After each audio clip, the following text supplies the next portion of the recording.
తిరుపతి గోవిందరాజస్వామి ఆలయ గోపురం పైన మందుబాబు హల్చల్ చేసినట. వాడు తాగి గుడి గోపురం ఎక్కినట. అర్ధరాత్రి ఆలయం పైకి ఎక్కి అరుపులట.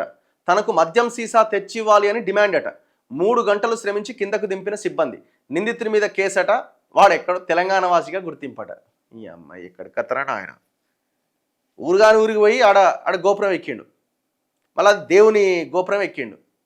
ఎవడా అంటే తెలంగాణ వాడట. ఇజ్జత్ తీస్తున్నారు కదా బాబు.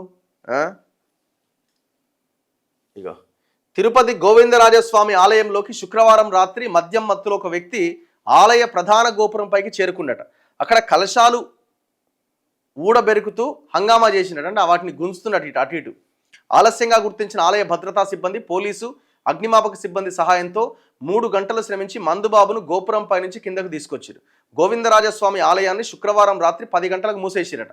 సుమారు 11 గంటల 15 నిమిషాలకు మద్యం మత్తులో ఒక వ్యక్తి వైకుంఠ ద్వార దర్శనాల కోసం ఏర్పాటు చేసిన పందిరి గోడకు నిలిపిన కర్రలు, నిచ్చెన సహాయంతో ఆలయ ప్రధాన గోపురం 3వ అంతస్తు వద్దకు చేరుకుంది.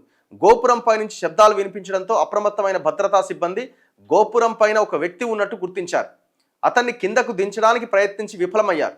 మందుబాబు కిందకు దిగకపోగా తనకు 90 ml మద్యం సీసా కావాలంటూ కేకలు పెట్టిండట. రాత్రి తర్వాత దించిరట. ఎవరటైనా పోలీసుల విచారణలో మందుబాబు పేరు కుత్తాడి తిరుపతి అట. 42 ఏళ్ళట.